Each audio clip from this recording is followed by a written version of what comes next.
Hi, everyone. You're listening to the Beer Ladies podcast, and my name is Sarah.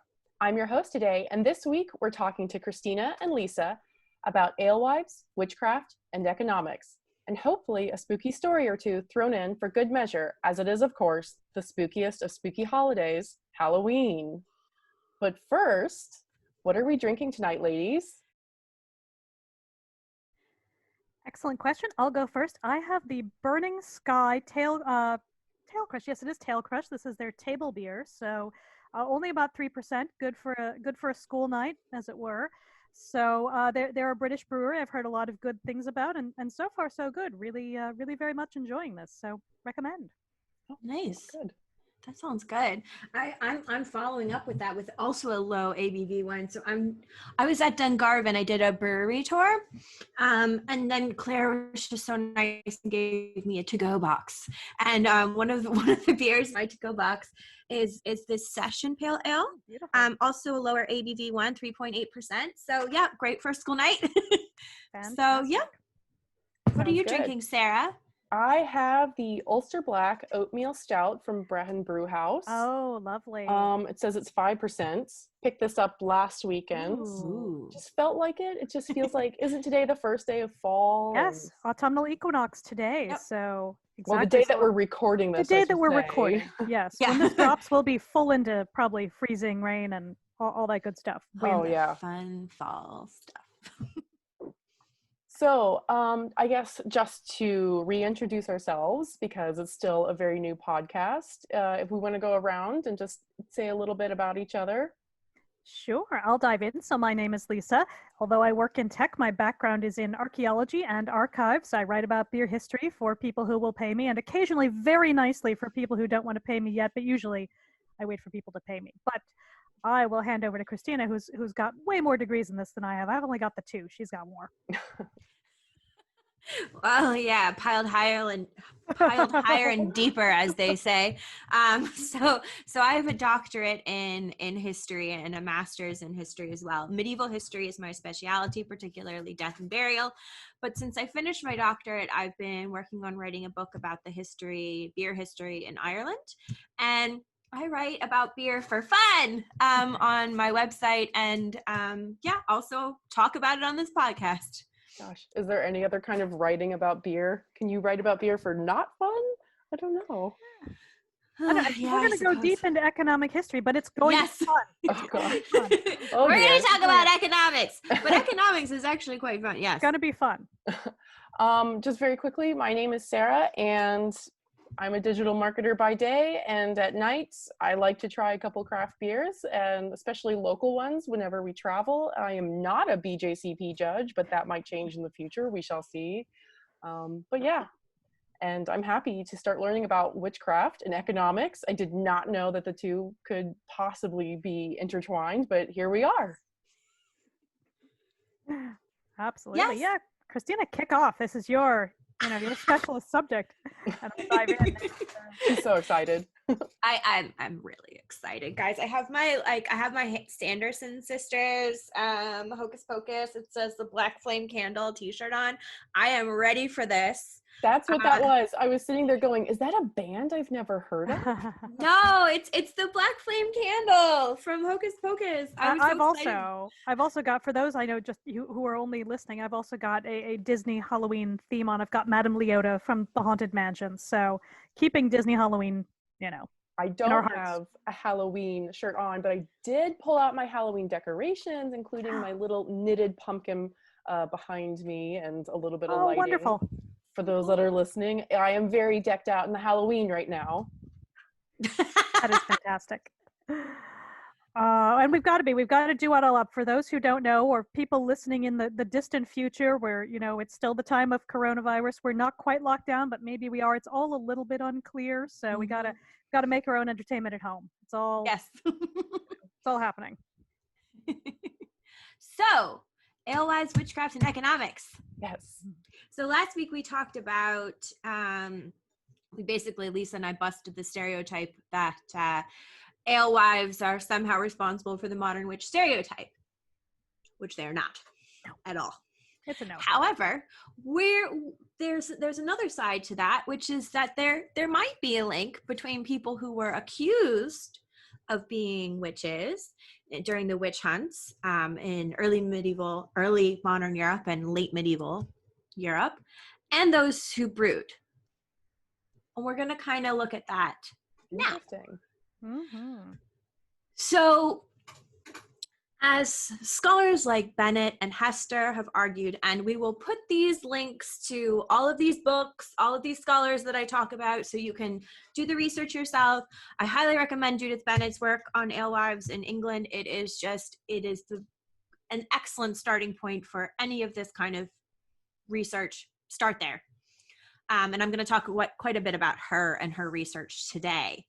So, as she has argued, it's really difficult to know whether alewives were accused of being witches because they were alewives or due to their poor social position, because we just don't have the evidence. I mean, hundreds and hundreds of years later. But there is a link, perhaps, in the language used to describe alewives and accused witches and the socioeconomic position of the two. These are remarkably similar, and we're going to kind of talk about that. So, for example, Alan McFarlane conducted a really in-depth study of accused witches from Essex, and these accusations dated from 1560 to 1680. And he only found one woman whose husband was listed as a beer brewer. But this doesn't necessarily mean that the other women weren't brewing. Mm-hmm. Because often women were just absorbed under their husband's role. So if the wife was brewing, or if they brewed as a couple and that wasn't their primary income, then it would probably list the husband's full-time or other job. I should say full-time is really a modern capitalist idea. That makes sense. So often it's not really particularly helpful. We don't really know because it's only listing their husband's occupations.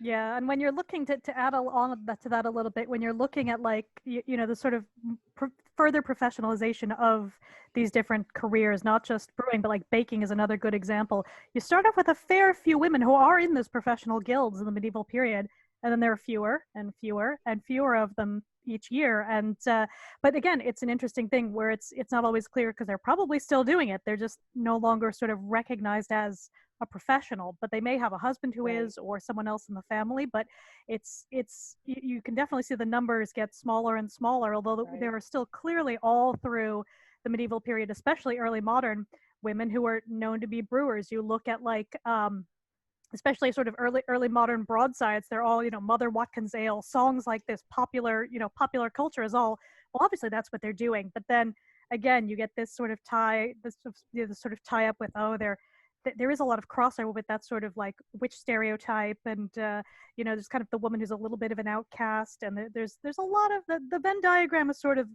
a weird one. So there's a lot there. It's interesting when you say like as time goes on that it is less of a profession, or you see less of them in the profession. I wonder if that is just in the brewing area or across any sort of profession that you would find women in. That brewing and baking are the two over. Really big ones. Although what's funny is knitting kind of has the reverse. Where I was just going to talk about as a knitting, knitter. Yeah, I was going to say that's going to be your thing. It has the stereotype right now of, or just generally, that it is just a homemaker's hobby. Old ladies do it, but funnily enough, it used to be, they used to have guilds, but they still do have guilds. But men used to knit all the time. And World War II, and I don't really know what I'm talking about there, but I read some articles here and there, and it's just very interesting how stereotypes around what women traditionally do, how these stereotypes have come to be. Exactly.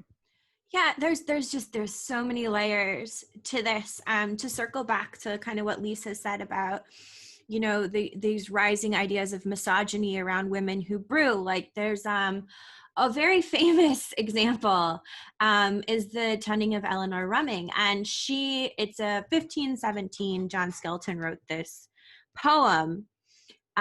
He was a poet and a priest, and he had a vicious misogynistic bent, I will say. And the poem is about Eleanor Rumming, who might be based on a real woman who was brewing ale, and it's rather sad, actually.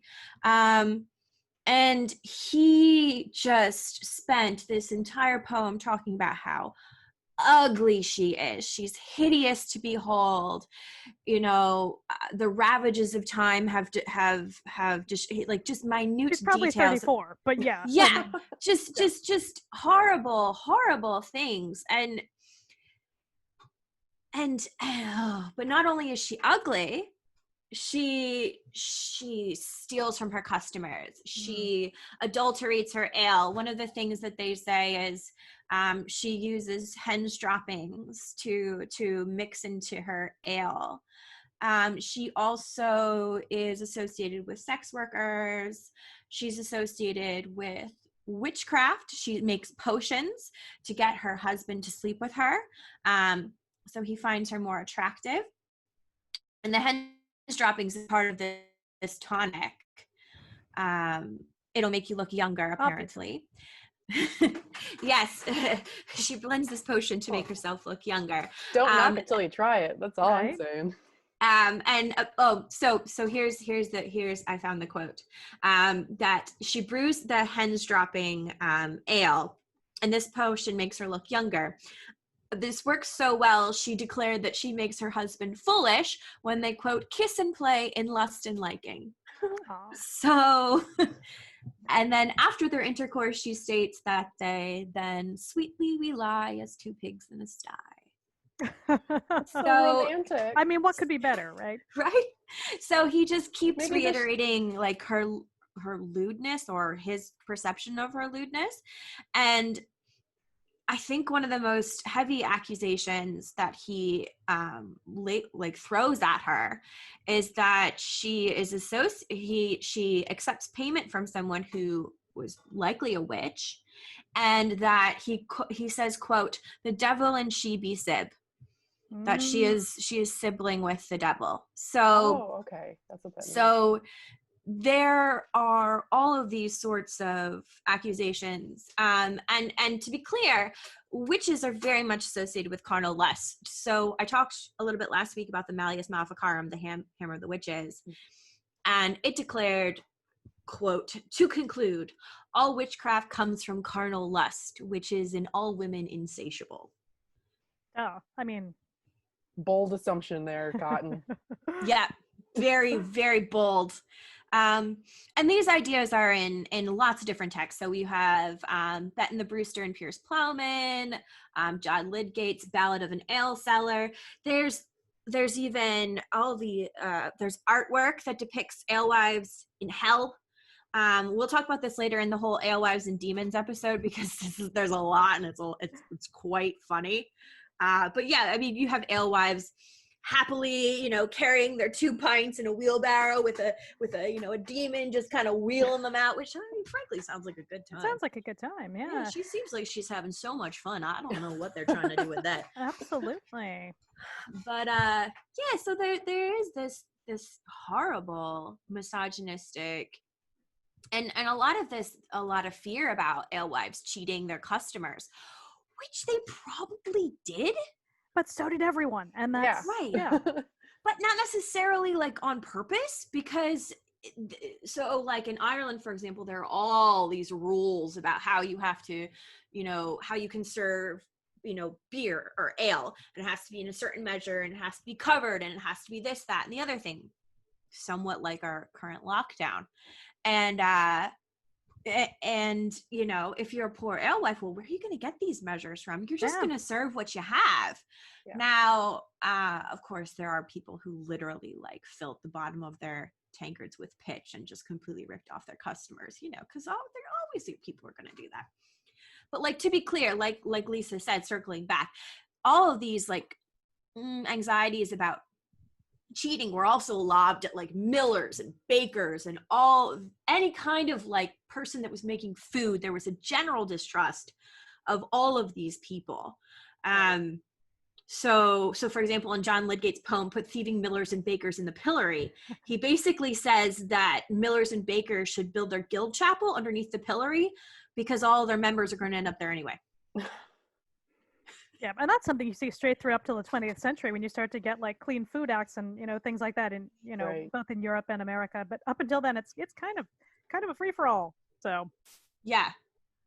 yeah, and actually that's an interesting point too when you think of ingredients. And I know we're going to drill down more into kind of which of these ingredients might be witchier and which might be other things. In some cases, depending on where you are, again, the laws are so different everywhere.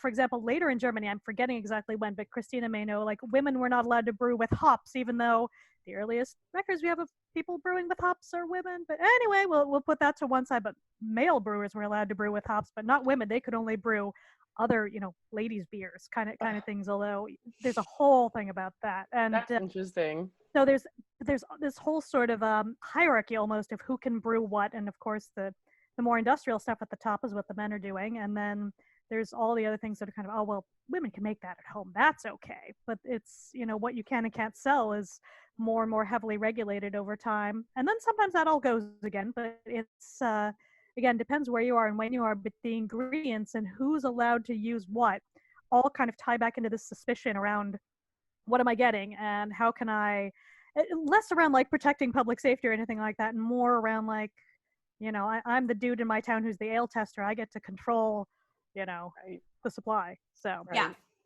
basically. And to be clear, there are some women who are like, fuck that shit, I'm doing what I want. There's a woman, Jillian, I believe her name is, and the bailiffs came to taste her stuff, and she was like, no, I brew what I want. So there were definitely women who were just like, I'm gonna do whatever the fuck I want to do. No to you, I'm gonna do what I want, which, considering the laws of the time, is like so incredibly brave. yeah, I think that's amazing. I wrote a post about it on Breakatrix, I'll link it, but yeah, I was just like, wow, this is my woman. Like, she was just like, no, I'm gonna brew what I want, thanks, bye. And that's doing what your customers want. Again, like it's, if you have a reputation for brewing crap, people are eventually going to find out. And I was going to say, if they can get away with brewing whatever they want, then they probably have some people like on their side. They've got money going under the table somewhere. It's probably a wink wink nudge nudge situation.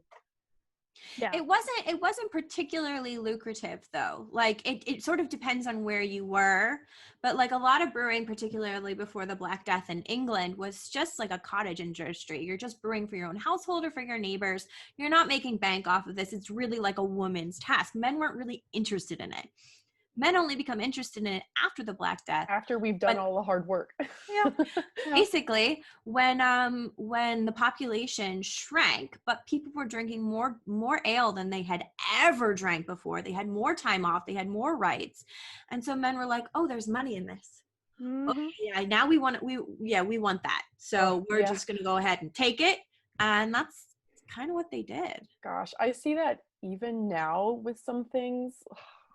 Like speaking of knitting, because that's what I do, I saw something recently and I'm just like, but you don't know what you're talking about. Why are you doing this? Glass escalator. Yeah. Men join women's fields and they go straight to the top. Yeah.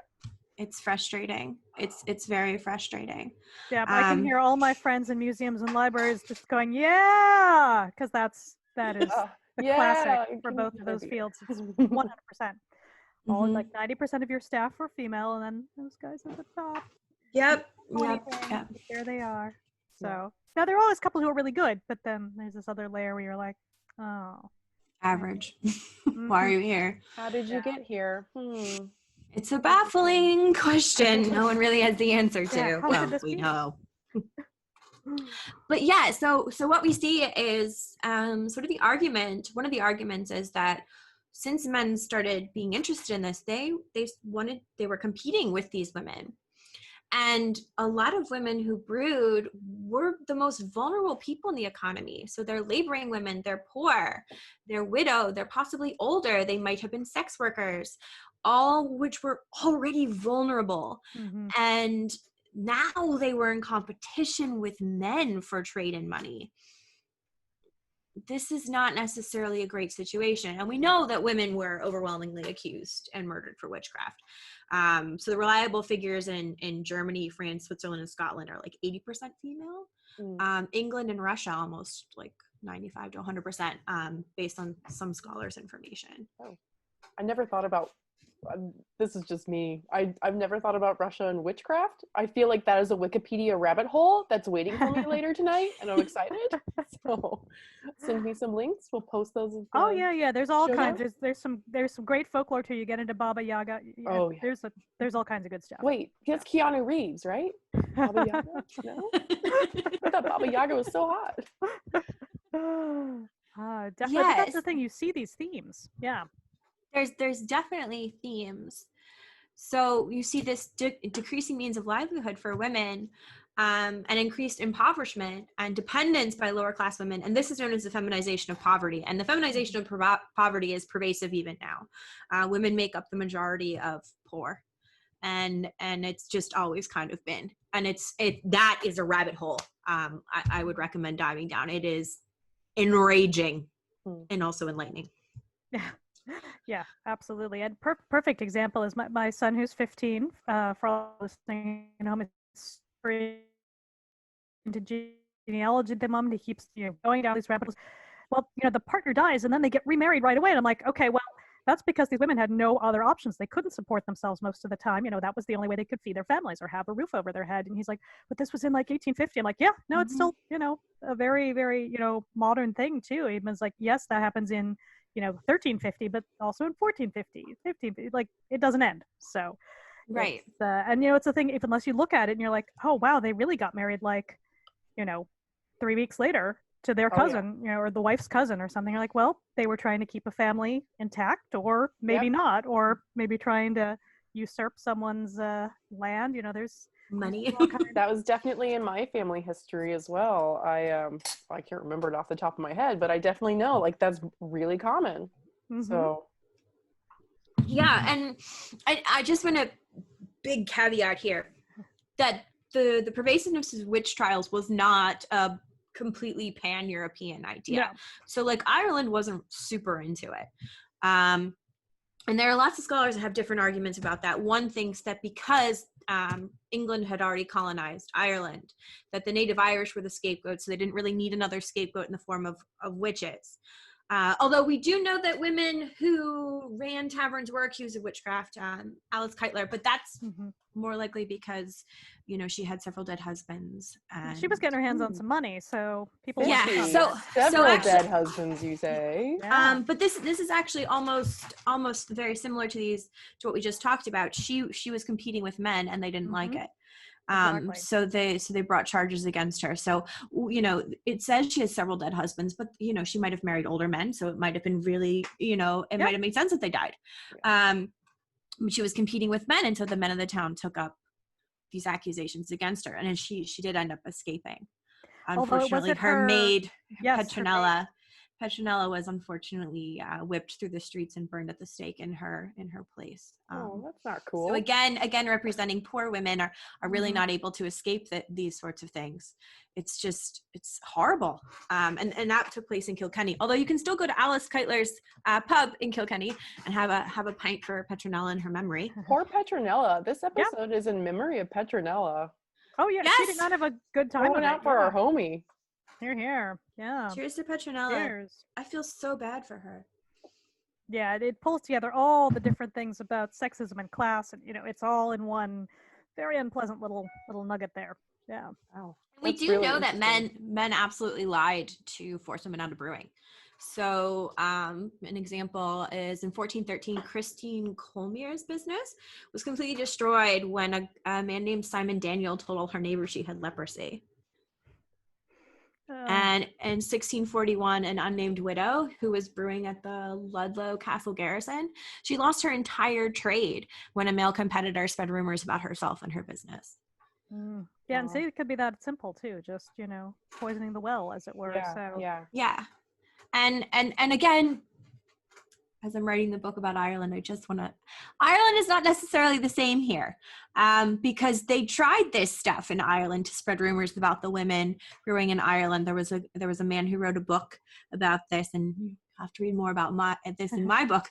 But he wrote a whole treatise, and a big portion of it was devoted to alewives being associated with all sorts of negative behaviors. And he had to write a retraction several years later because the people in Dublin were just not having it. They were, nope, this is not true here. So again, this is not necessarily the case everywhere.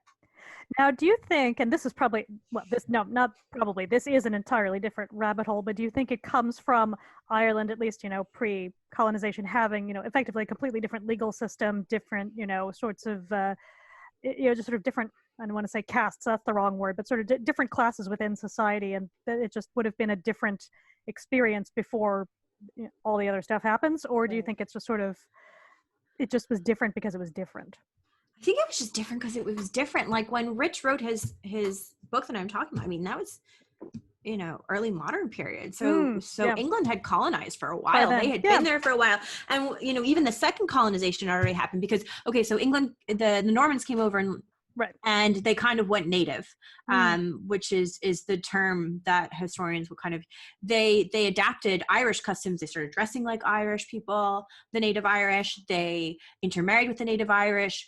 There's quotes from people basically saying that you couldn't tell the difference between the two. And so at some point, England felt they had to sort of recolonize Ireland.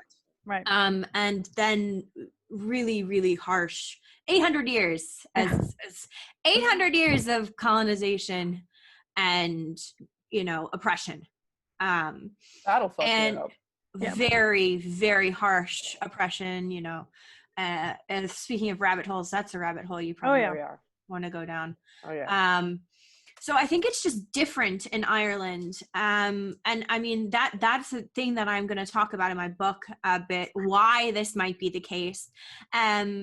Because there's definitely a tension between ethnicities. So you definitely see ale being associated with Irish people and beer being associated with English people, and sort of the how that works. Now I have a question, because you just said ale with Irish people and beers associated with English people. What is I would just assume that ale is beer, or is there something different? That's a really good question. I should have specified that earlier. So when we're talking about ale, we're talking about unhopped. What we would now know as beer, but unhopped. So it might have different bittering agents. So it might have bog myrtle.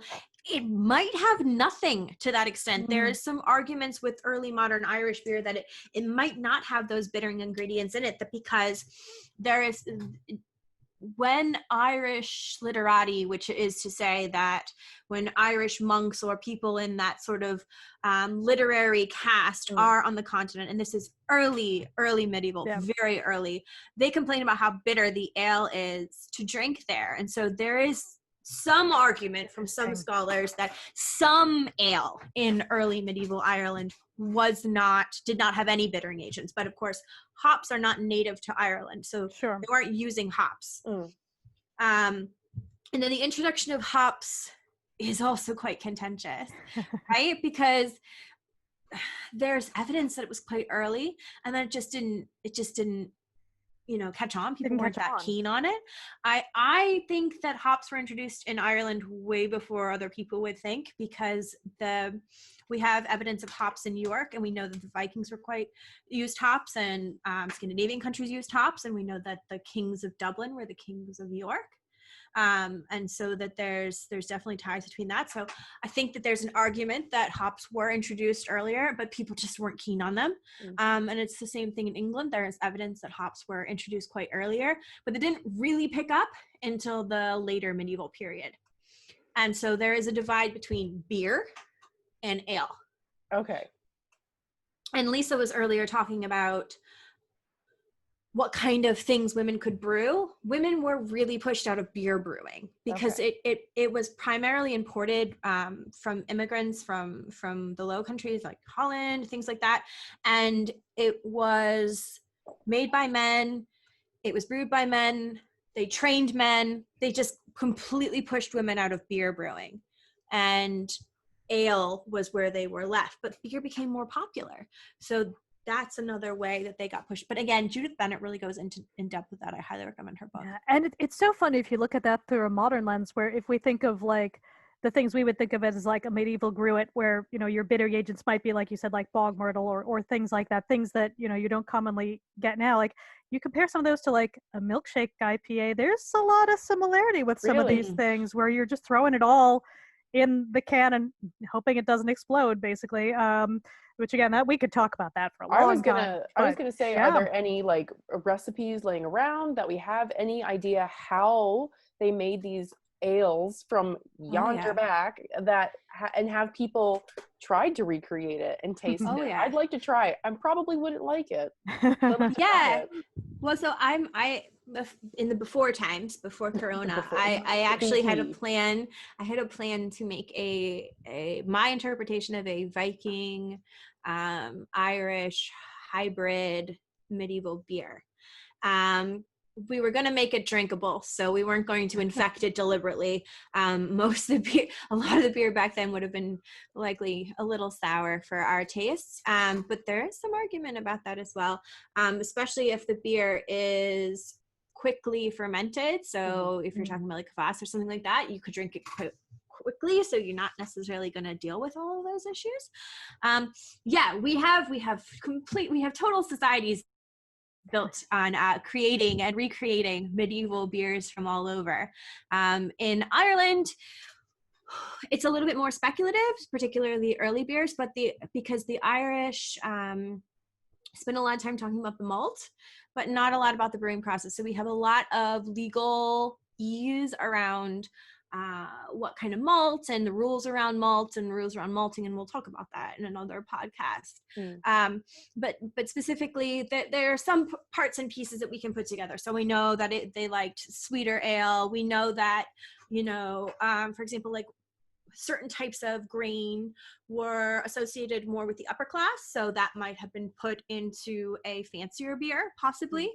We can kind of like put things together, and then when we can look at later English writers talking about Irish beer, they're saying things like it's red. Okay, well, what does that tell us? And then we can kind of pull sort of things from that. We know that they were using oats to brew, for example, those kind of things. So we can kind of work backwards. But most medieval history, and I know a lot of historians are going to go about this, is speculative. A lot of it is a game of, I have this thing and I have this thing, and I'm going to put them together, and I'm going to guess intelligently why that works, and we're going to make meaningful conclusions based on this information, and I'm going to say, well, likely this is because of this. Yeah, I wonder too. I feel like there's there's certainly people looking for especially sort of brew or trying to find the equivalent, if you like, of brewing records from monasteries and nunneries and things like that, where you do get some good things written down. But I wonder to what extent, and this is because I'm not up on my reading anymore, but there has been real investigation into medieval beer kind of at the archaeological record level, because you can certainly get all the ancient stuff where you really do get people going in and doing real like hardcore chemical analysis on the vessels things would have been in, and that's like what Dogfish Head does when they partner with, for example, the Penn Museum to make all of their ancient ales. And I love their ancient ales series. I have posters of all of them in my house because I'm a giant nerd and used to go to Dr. Pat McGovern's talks every year, where he would go through the creation of those ancient ales and how they would basically go through like what they could analyze first and make something that was very true to that, and then everyone would taste it and be like, okay, and then adapt for the modern palate. But again, there's a lot of that at that sort of more prehistoric level, but I probably less at the sort of early modern level. Like every now and then there'll be a shipwreck or something that someone finds, and then they'll uncork something and be like, it's gross. You're like, okay, well, it's 300 years old. Think it's gonna be? Yeah. What's the most recent one that's been in the news in the last couple of years? I used to be an Antarctica nerd, but Ernest Shackleton, his wreckage down there, they had found a case of, was it whiskey, I think? Like that. I'm not, something down there that they had pulled out, and I think they reversed it. Like it still had the alcohol in there. I don't know if they opened it and they drank, but I think that they reverse engineered it to see what it would taste like. I'm not sure, but that sounds really cool. I've never heard about that ancient ales series. Highly recommend all of them. Very good. I'm gonna have to look it up and find out some Yeah. information because that sounds If they really ever interesting. come over and do a series of events in Ireland, which they probably will not do anytime soon because of reasons and because they don't distribute here as far as I'm aware. They're so much fun. They do a great job going through like the science part and then the geeky brewing part and then the tasting part. So it's all really, really good fun and highly recommend as an experience. But it's an interesting thing too, because you can certainly take when you find, sort of preserved old yeast and wake it up and see if it'll still work, because that's one of those things you do get in this sort of historic brewing circles of people who are like, oh, I have this old yeast and I've been propagating it forever, but you still can't say how close it would have been to something that's 400 years old. You can make, again, some educated guesses, but that yeast has evolved and done stuff even if it was from the same original source. And the same with hops too, especially. Like, we don't really have a good idea of what 19th century hops were like, even compared to 20th century. We can read the descriptions, but they're such a specialized, it's such a specialized plant, and the yield now is so much more than you would have gotten, even 50 years ago. We don't have old hops. We don't have them. Yeah. I mean, so, you can only do so much to recreate a brew. Exactly. You might be interested, Lisa, actually, the Moore group, it's an archaeology group. In Ireland, did a recreation of an ancient brew, or what they believe to be an ancient brew. Yeah, it's kind of controversial because they brewed with a Falkfia method, and that's definitely something that some people are like, no, that was just for cooking. Other people are like, well, they probably used it for brewing because we do know hot stone brewing was a thing in other places, so it's likely that they probably did it here. But you know yourself, if there's something that happened in history, there's two historians who will argue about it. So. Absolutely. And I will say there are not enough historians of brewing. Like, it's just a fact. There are not enough people to have the good arguments. And that's, I can probably count on one hand all the people, and we probably know all of them personally. Like, yeah, I think we do. That's the sad thing. And they're great. And, but that, you want to have a good argument about these things. It's healthy. It gets, I think it would be so interesting if there was a recipe, even a partial recipe saved that from the name of I'm blanking on it right now, but the name of the Irish brewer, woman brewer that you mentioned here, that there's even a pub named after her. If we could recreate a beer that she maybe possibly could. Oh, like Alice one day. Keitler. Yeah, and just re-engineer it. Yeah, no, and that's kind of on my list of things to do. So, people listening to the podcast, watch this space, because now I'm roping you into this, Sarah. So, Beer Ladies Pod we're gonna recreate this brew. Once we can go to someone's house, we'll make a homebrew version of it, and we'll kind of throw something together. Since I can't do it because I had a full commercial brewery to do it before, but that's just not looks like it's going to be anytime soon. No.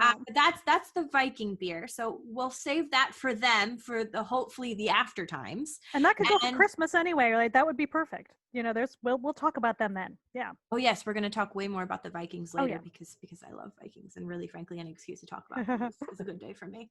But yeah, Sarah, we can make them early modern, late medieval. I think that would be so cool.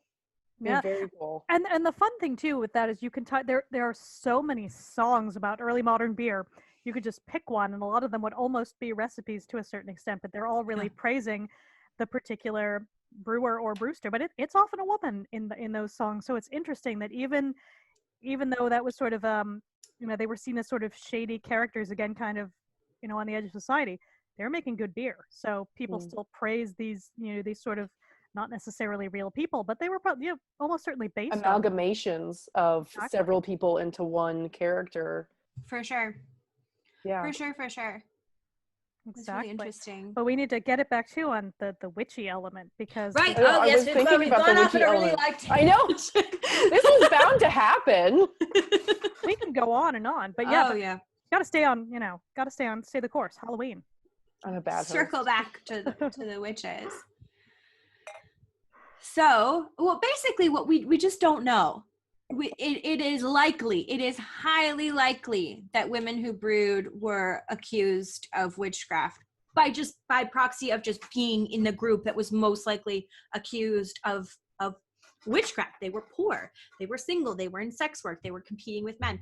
But whether they were accused of being witches because they were alewives is something that we're kind of like, I don't know.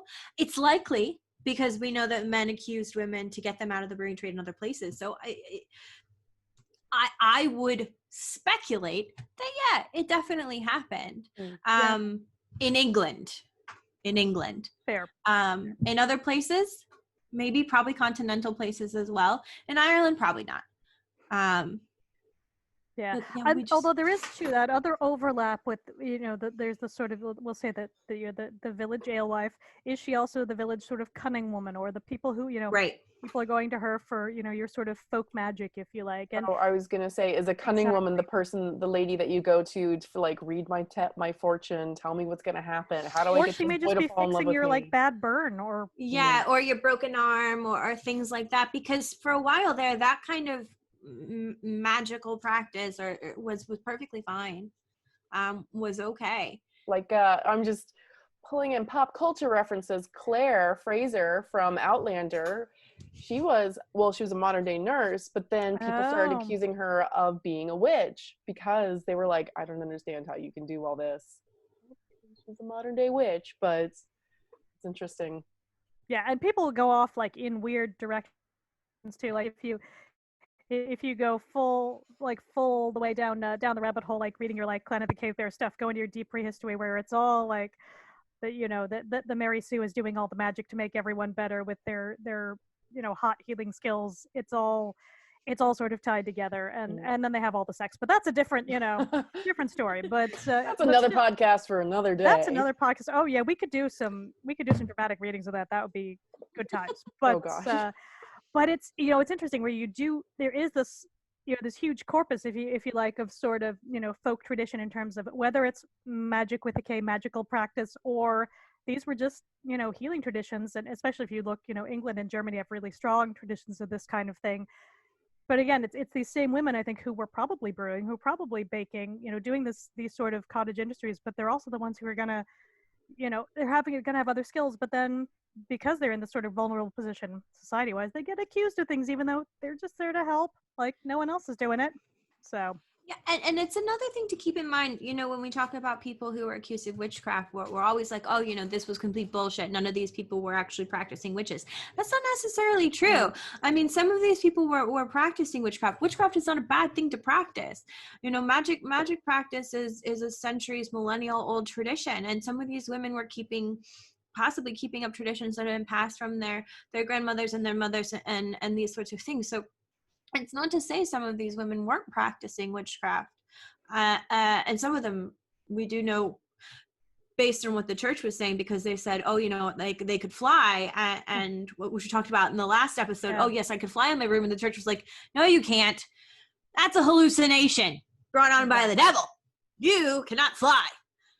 But they thought they could. So there are definitely people who were practicing magic. Yeah, and there's such a tradition too, if we're looking at this time period, and even up into the 19th and early 20th century. Like you have your holy wells, you have there are all kinds of things that are imbued with sort of whatever the folk tradition is, and again you'll see it wildly overstated in a lot of ways, and a lot of this is because of Margaret Murray, who was a pioneering archaeologist but also a little bit bonkers, where she went like full out on this sort of mother goddess. These are all traditions carried through from early prehistory. There's no actual evidence that there is this one tradition carried through, like, but again, it doesn't mean there weren't generations of people with their own local tradition, right, that they weren't practicing, and that didn't inform their either their beliefs or how they brought healing to people, or brewed beer. All these things were all tied up together with this sort of mix of, again, sort of folk magic, if you like, and just practicality. Like people just had to get through the day, and as we're seeing, when you've got a pandemic, you're like, I just need to do a thing to get through the day. Imagine that when you have like no electricity and no phone. It's and I would say that that is definitely still a thing here in modern day Ireland, whether or not people really like to admit it. It's like, even there's local areas that people will or will not go to if there's a fairy ring fort, and you don't have to believe in fairies, but people will not touch them. Or, you know, even my in-laws will, you know, there's some well where you can go stick your finger in and it'll get rid of your warts. Yeah. And it's just like, you know, if you like, what's the harm in believing in it? First off, I don't really care, but it's just very interesting that some of those things have held on to modern day times, and sometimes people don't even know where they began, these little things. I think often people are really quick to dismiss magical practice and this sort of, you know, witchcraft as something ridiculous, but you know, it's not. It's not at all. It is a very legitimate practice, and it's funny because I mean, Christian mythology also has a strand of beer in particular associated with beer and wine associated with magical practice. Completely. And, you know, and magical healing. Yes, Yeah, exactly. yeah. And even Saint Bridget over here in Ireland was turning water into beer, so she could honor Easter for her belief system, right. and she turned water into beer to give to her stepmother, and that healed her. So you know, beer was used in Christian magical practice, and I mean Viking magical practice as well, and in magical practice even now. I mean, gosh, that's magic with a K. Yeah, exactly. Oh, well, if we're talking about magical and pagan beliefs and everything, I mean, Halloween, Christmas, Easter, these holidays are around pagan holidays. Exactly. So. Exactly. I will say, and this is a complete tangent, almost a complete tangent, but I once accidentally gained the power of turning water into gin. And I didn't mean to, but I was at a friend's hen party. It was very late at night, and I would go and, you know, get water for people, and I would put it down, and I would pick it up again, and it had turned into gin. And I have no idea what happened. I was going, I don't want this power. What's happening? Well, I would have to say, no, like for the listeners out there, you did have a black cat cross your path several times behind you a while ago. I did. Are you aware? True. So maybe it'll come back. It was only the one night, but I will say the bride was not in a good shape the next day. But, oh dear. But then my power was gone, so who knows? I think they're still married, so hopefully it's all good. It's a long time ago. It must have been some good gin. Oh man, I ordered Black's Distillery's spiced apple gin and their blackberry liqueur. It's in their October box. Oh, that sounds lovely. I'm so excited. Spiced apple gin just makes me happy. I do like good gin. Spiced apple anything. I just want I know.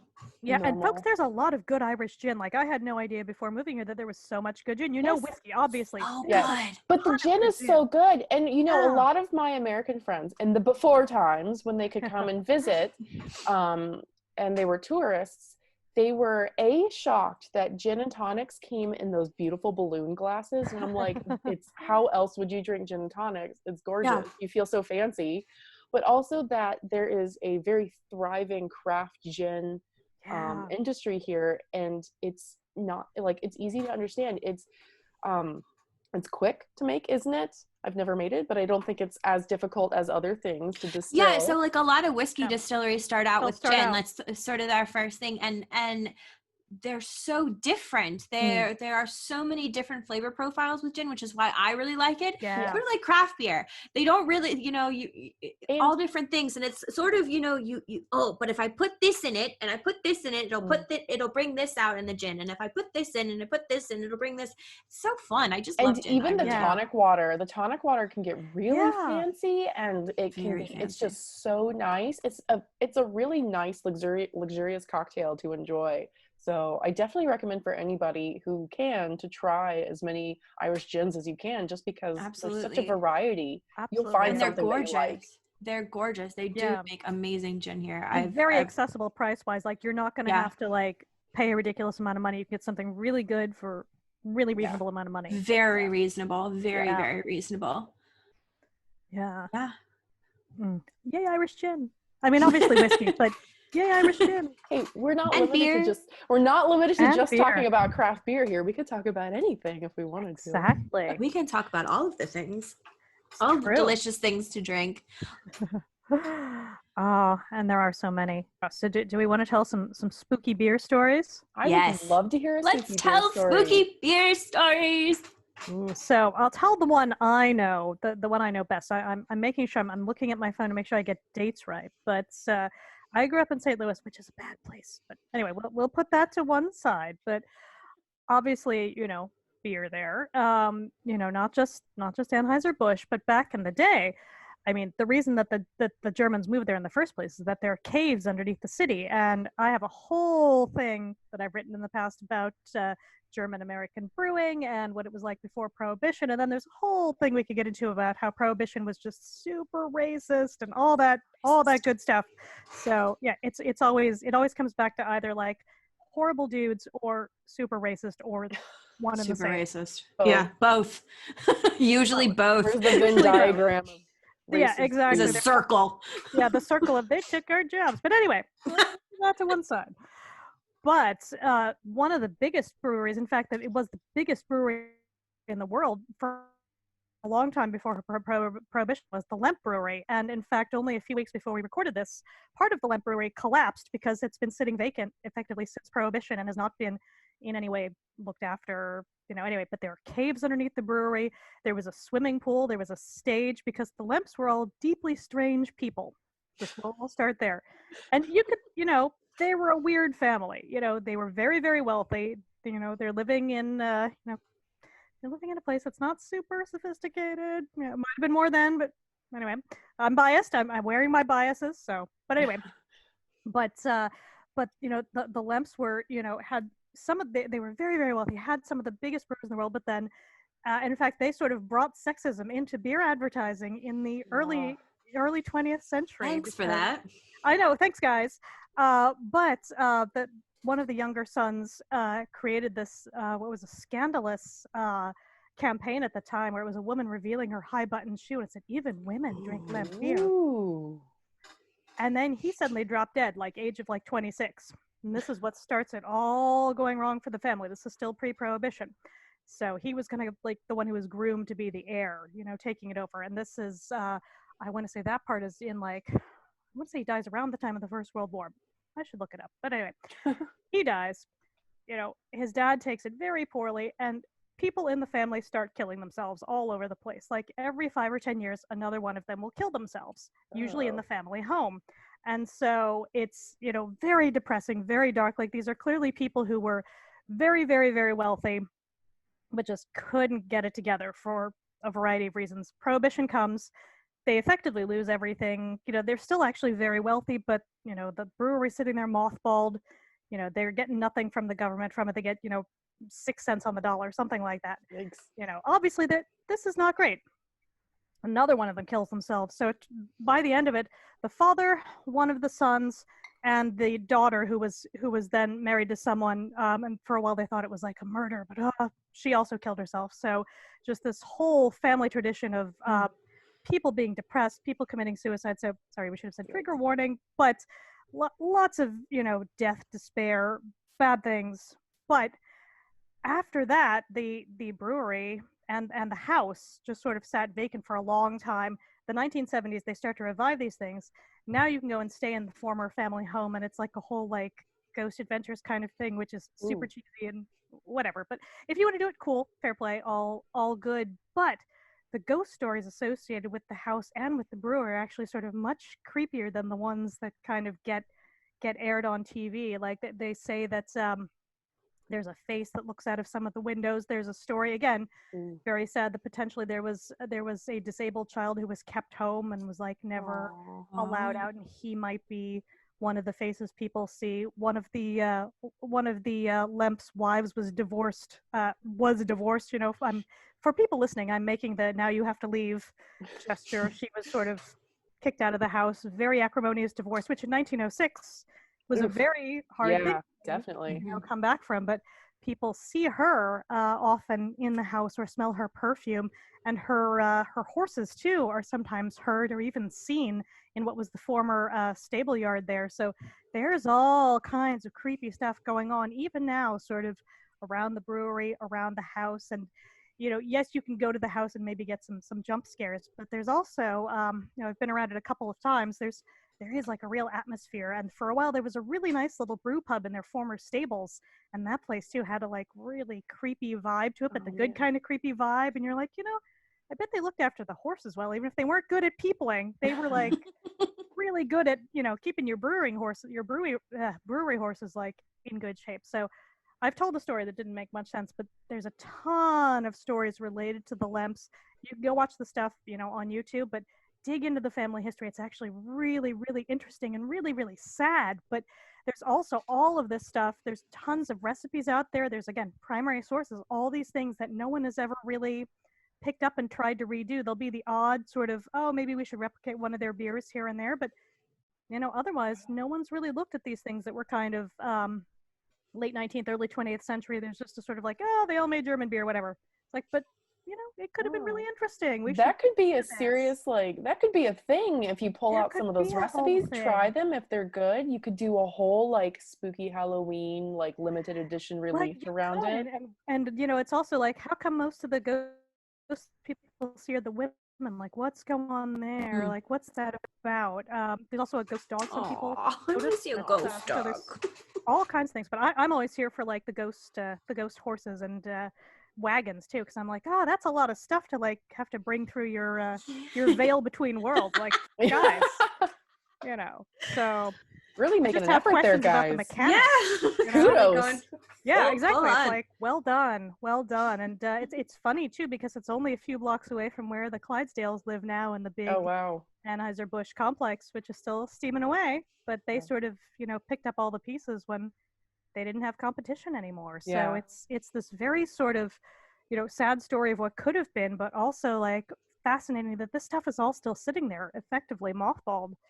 No one's done anything with it for, 100 years at this point. It's such a, it's also just a sort of example of really poor city planning and a lot of other things tied with it, but it's also really interesting social history that no one's really properly unearthed. And if people are making money doing their ghost adventures, good, I'm all for that. I love a good ghost tour, but I'd love to see someone dig into it a little further. Have a real really interesting. A real look at what was going on, what was happening with all these wives, what about the advertising, who was in on it. There has to be so much more unpack to the story to explain things a little further. For sure, that's so interesting. Exactly. So that's one. I'm sure you guys have others. I have one. Tell us more. So the reason I love this story so much, one of the reasons, is because it's a medieval story. Ooh. and I love it because it describes the evening as a dark and stormy night. So which just makes my little horror loving heart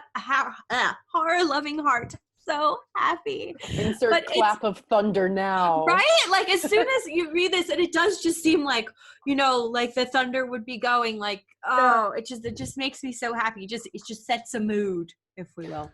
Oh, that's fantastic. So it was a dark and stormy night at a nunnery. Oh, excellent. Even better. And one of the sisters was laying in her bed. And she was trying to sleep, and she couldn't. And she heard people calling her name over and over again. And lo and behold, her two best nun friends appeared in her room, and they were calling her name. And at first, this seemed okay. And then in her slightly sleepy mind, it occurred to her that, oh, this is weird. We don't talk at this nunnery. We've all taken a vow of silence. Why are they talking to me? They must be demons. Oh, uh-oh. And they called her, beckoning to go downstairs to the brewery and drink the beer. Oh. Come down and drink with us. Come down and drink with us. And at this point, drink with us. And at this point, she's terrified because, they don't talk. These are demons trying to lure her into drinking the beer that the nunnery produced. And so she did what children and scared people have done since time immemorial. She took a blanket, shoved it over her head, waited. Because you know the rule, if they can't see you, they can't see you. If you can't see them, you're disappeared. The blanket just makes you completely invisible. So she just waited it out till the next morning. But that is how she encountered the demons that were trying to get her to drink the ale with them in the middle of the night. And I think that story is just delightful. I love that story. Oh, that's awesome. And of course, it was told back in the medieval context to be kind of like a warning story of, you know, what you shouldn't do. But frankly, I'd be going down there. I want to see what this is about. Drinking beer with. And it's interesting too, because the rules, as you say, around medieval ghosts are very different, like to modern ones, because a lot of times they couldn't do anything until you talked back to them, or like you had to acknowledge them. But usually you had to like command them to invite them in. Yeah. Well, pretty much. Yeah. That kind of idea. Yeah. But yeah, you had to do something, and then usually they would tell you something very sort of depressing about, oh, I need you to go deliver some money to someone I cheated, or, you know, like you had to do something so they could be released. But these ghosts sound like more fun. I like these guys. They, definitely more of the demonic bent. But you know, anyone that is like, hey, you know, it just reminds you of Practical Magic, Midnight Margaritas, and I'm like, could have missed. She missed out on a hell of a party down there, right? Yeah, sounds like a good time to me. Especially if you can't talk in the nunnery. Oh, absolutely. And again, like there's a whole thing we could dive into too on like nunneries. Like these women had power. They were, you know, they were like top echelon of society. Like they were doing stuff, and we don't talk about it. We talk about like the men over off doing their monk stuff, but like the women at the I know it's always there's a subreddit about monks drinking beer on beer labels. Like, where's the nuns drinking beer? Oh, okay. You know what, Lisa, we're gonna have to do an episode on nuns drinking beer. We should do nuns. Yeah, we'll do nuns. Okay, guys, you've heard it here. We're gonna do nuns. Talk about nuns. Yeah, my 12 years of Catholic education are gonna finally come to fruition. So we can talk about Hildegard von Bingen. Oh, and she is awesome. Like she's 13 years of fantastic education. You know more than me. It's okay. I've forgotten it all. It's all gone. I know. It's locked away in a little secret room in my brain. I don't know. It just has a thing where, like, every time I watch The Exorcist, I'm like, this is really funny. And my gosh, you know, speaking of The Exorcist, my senior year in high school. Was it my senior year in high school? Yeah, we did one of my theology classes. We had this guy. He was a really nice guy who was our theology teacher, and he made us listen to the tapes of of exorcisms in class. Terrifying. Also followed up by his own experience with a demonic possession. What? Also terrifying. Whether or not you believe it, it was still kind of like, this is creepy. Now I'm going to lunch. So I mean, how do you come back from that? Oh yes, you know, here's a demonic possession. Next class, oh yeah, here's your test on, you know, English verbs. Like basically, now we're going to chemistry. Gonna fail that chemistry test because I'm thinking about this exorcism. That's amazing. I for a while was collecting like weird LPs of exorcisms and like sort of casting out demons, all that stuff, and I've got them like on vinyl somewhere, but there's some that is like remixes of some of those are bonkers. So vinyl, very niche. There's very niche, very nerdy. I'm liking it when every coming of a I'm here for it. I'm here for it. And you know, we don't have a turntable right now, so man, hopefully by the time we're all released back into the wild, when we do our Halloween party, even if it's like in July, we'll have a turntable and we can listen to some of these, because that just sounds cool. Yeah, that does sound really cool. I'm sure I have some of them like transferred to some sort of digital format by now. I've got to look we around. Do that during the daytime though, because I'm kind of a scaredy cat. We're gonna wake you up in the middle of the night. Oh no, I don't like it. And I just told you my horror story from last night where I had sleep paralysis, but terrifies Sarah. Sleep paralysis is no joke, man. No, that's like when you see like the weird hags and stuff. That's a whole thing. It is a whole thing. Half the stories on like Reddit No Sleep are someone having sleep paralysis, and they still scare me so much. I stopped reading it because it's too scary.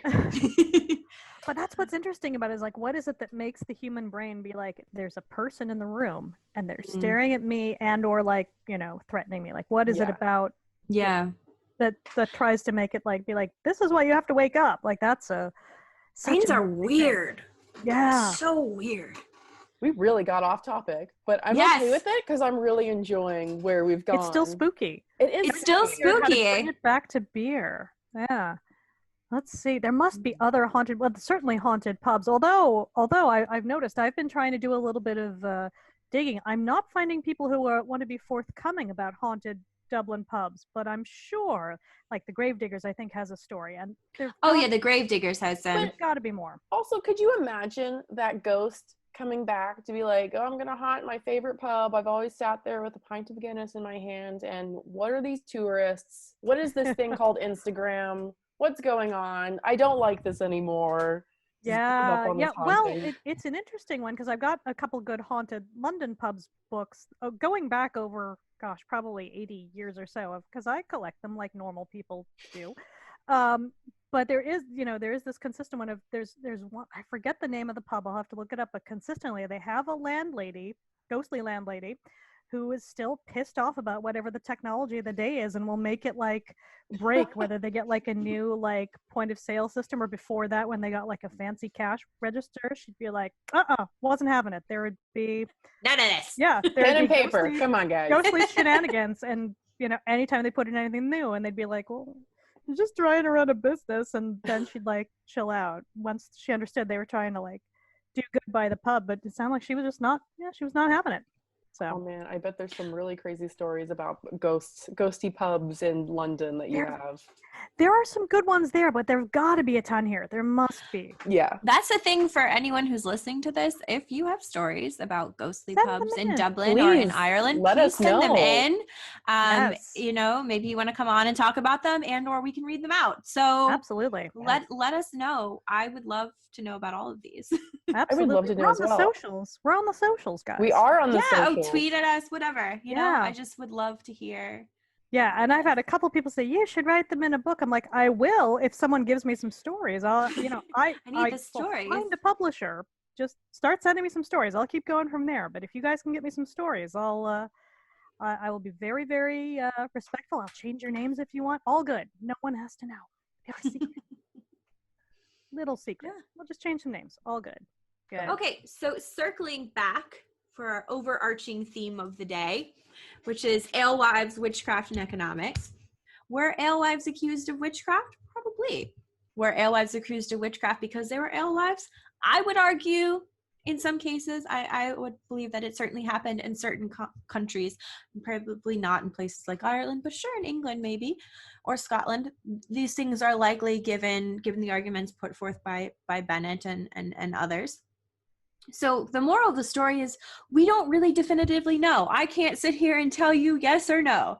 I can say based on the information of what I've read and what other scholars have argued that I would say that it certainly was likely to have happened in some instances. But was it sort of a widespread campaign against people just because they were alewives? I don't know, Lisa, what do you think? Yeah, I would say probably not. I mean, we can certainly see them, as we talked about, being kind of forced out of the professional ranks over time. But again, it doesn't mean they stopped brewing necessarily. Exactly. It just means that their status became less secure. So we see that in a lot of other professions. So I'm sure in individual cases, that kind of set them up for, not necessarily a great experience. But again, whether they believe that they were, had any kind of magical powers or that just that they could, help people out through their profession. We don't know exactly. We can tie it to some folk traditions, but there's a lot of work there for someone to dive into. I think we're going to keep coming back to that. Absolutely. So sort of to sum up, we don't know. We think that possibly individual cases, it's likely that there were certainly individual cases because, in thousands and thousands of people, inevitably, Well, we can sum it up with how you end every archaeology or sort of early modern history paper with more research is necessary. More research is needed. Perfect. Oh, that is excellent. Thank you so much, guys. I really appreciate it. And I think that was a very enlightening episode of this edition of the Beer Ladies podcast. If I could I'll close out and just say, make sure you guys follow us on Twitter at Beer Ladies Pod, and on Instagram and Facebook at Beer Ladies Podcast as well. And I'm looking forward to seeing you guys next time. And happy Halloween! Happy Halloween! Spooky season!